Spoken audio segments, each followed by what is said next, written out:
It's Thursday night in Dhaka, February 4th, 2016. The offices of Bangladesh Bank are closing for the weekend. Somewhere on the other side of the world, a group of hackers sends a command. In a basement room at the central bank, an HP LaserJet printer connected to the Swift terminal stops working. It begins printing blank pages. No one notices. Over the next 5 hours, 35 messages travel from Dhaka to the Federal Reserve Bank of New York, requesting the transfer of $951 million. This is not a movie. This is the largest cyber heist ever attempted, carried out by a group of hackers working for the government of North Korea, and a single typo is about to save $850 million. To understand this heist, you need to understand SWIFT. SWIFT is the backbone of international finance. It stands for the Society for Worldwide Interbank Financial Telecommunication. When a bank in one country needs to send money to a bank in another, the message goes through SWIFT. Over 11,000 financial institutions in more than 200 countries use it. On any given day, SWIFT handles roughly 42 million messages worth trillions of dollars. It is one of the most trusted systems on Earth. Banks treat SWIFT messages the way governments treat diplomatic cables. If a message arrives through SWIFT with valid credentials, it is considered authentic. Period. No phone call to confirm, no second channel to verify. The message is the proof. This is by design. The global financial system moves too fast for manual verification of every transfer. SWIFT works because everyone trusts it. And for decades, that trust was justified. Bangladesh Bank, the central bank of Bangladesh, kept its foreign currency reserves at the Federal Reserve Bank of New York. This is common practice. Central banks around the world hold dollar reserves at the Fed.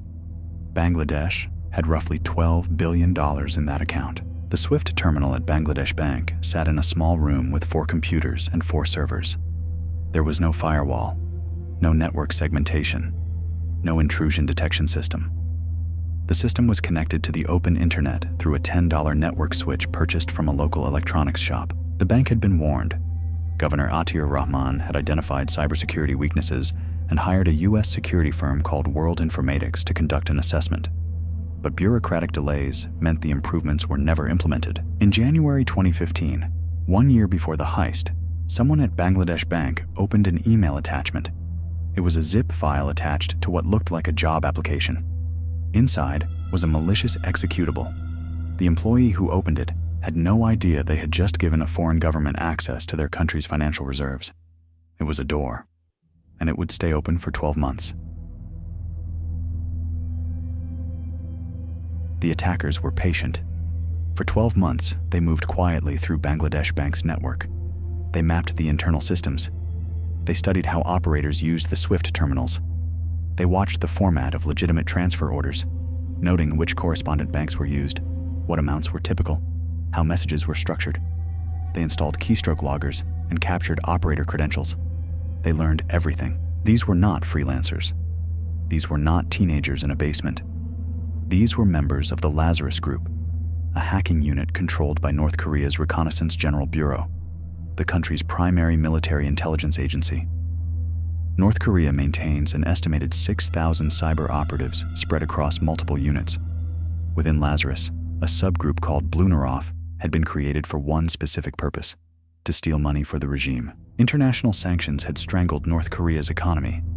Traditional sources of foreign currency had dried up. The country needed money to fund its nuclear weapons and ballistic missile programs. Cybercrime became the solution. The Lazarus group had already proven what it was capable of.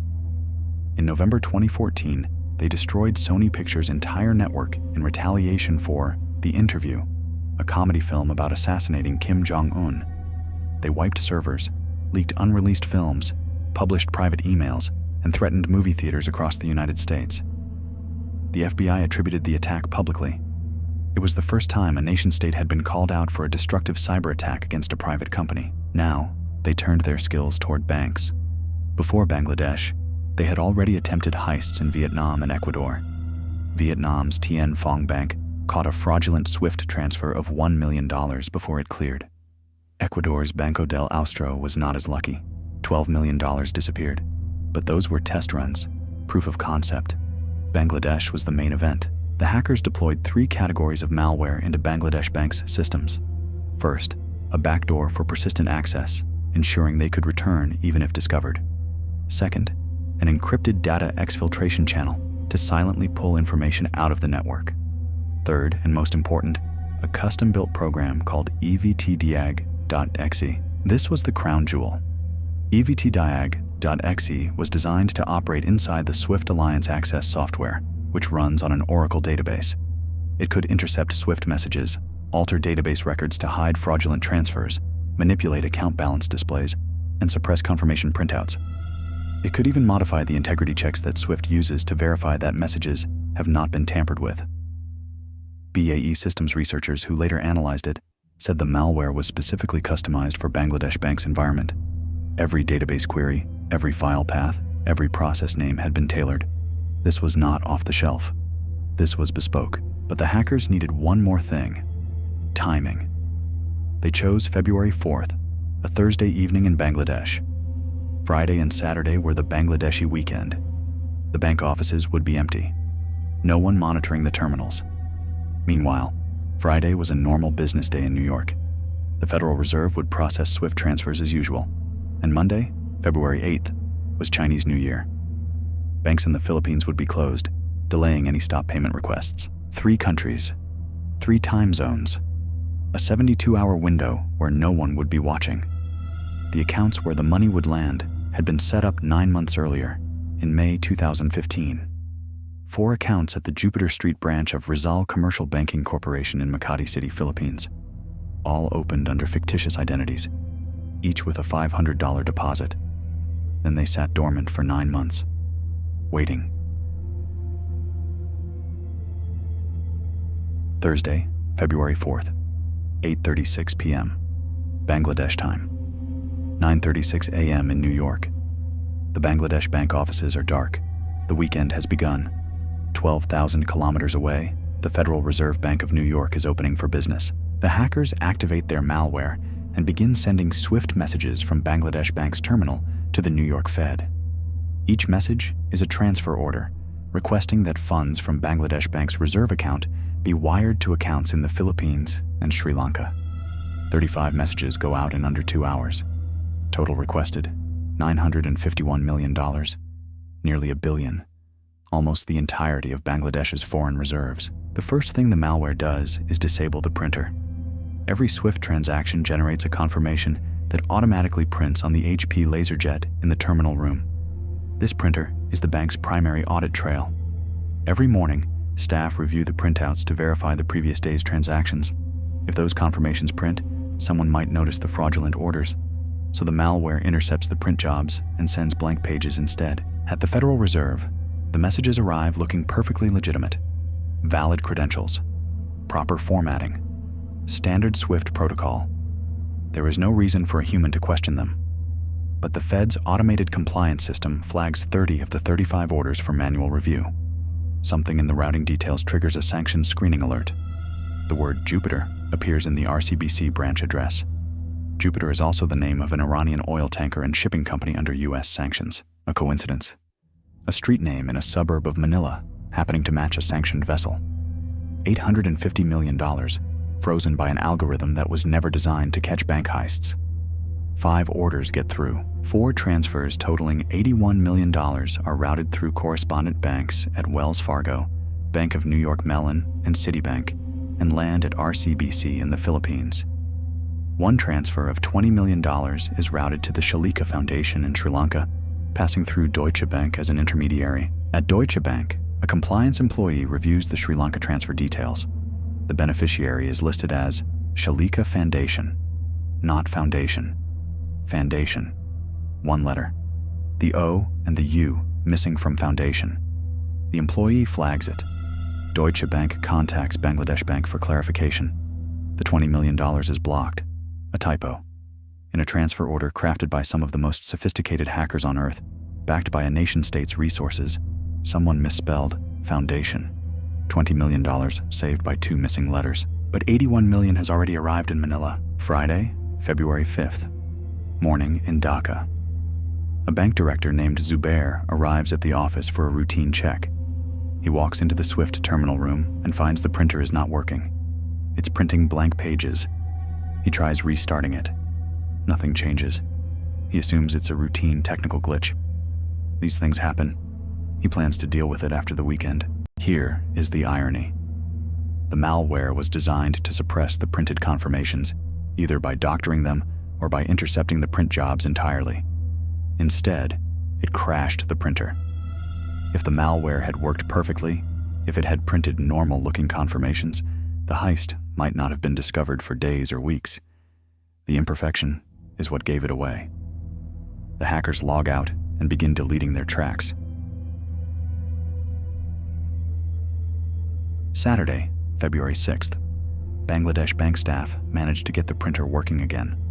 The backlog of Swift confirmations starts printing, page after page, transfer after transfer, amounts that no one authorized, destinations that no one recognized. Bangladesh bank officials stare at the printouts in disbelief.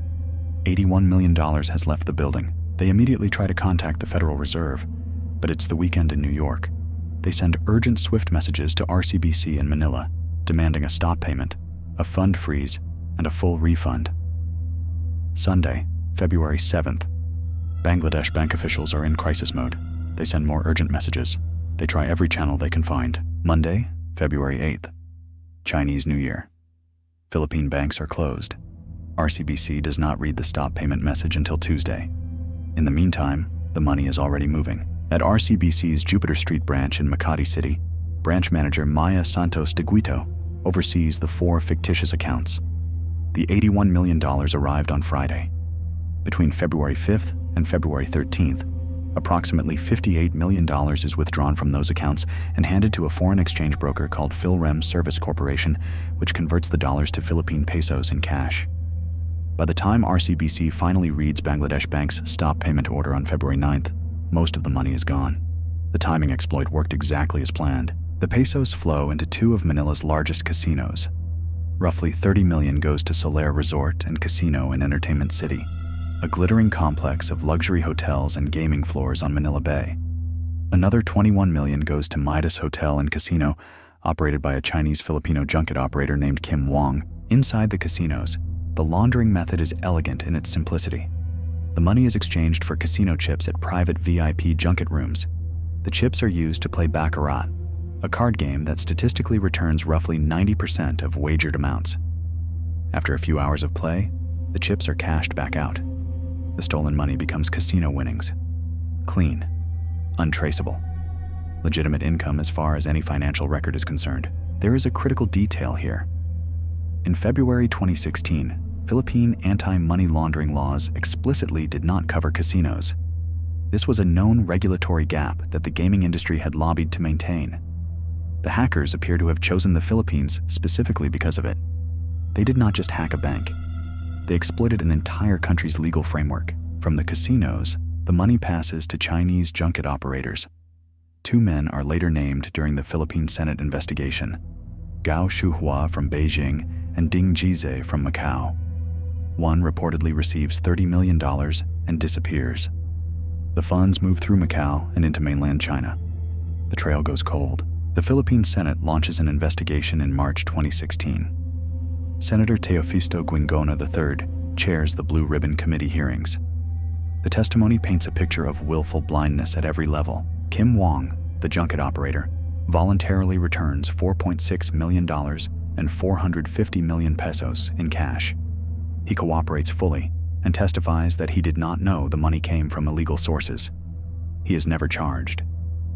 De Guito, the branch manager, claims she was following orders from higher-ups at RCBC. Her co-accused are all cleared for lack of evidence. She faces the court alone. 8 counts of money laundering, 4 to 7 years per count. A fine of $109.5 million. RCBC's president, Lorenzo Tan, resigns, citing full moral responsibility. He is never charged. The Philippine Central Bank hits RCBC with a 1 billion peso fine, roughly $53 million, the largest penalty ever imposed on a Philippine bank. Bangladesh Bank Governor Atiur Rahman resigns in March 2016.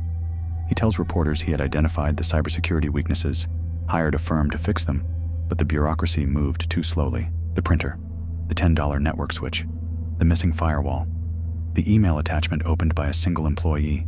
The dormant accounts, the casino loophole, the holiday timing. Every layer of defense had failed, and most of them had never existed in the first place.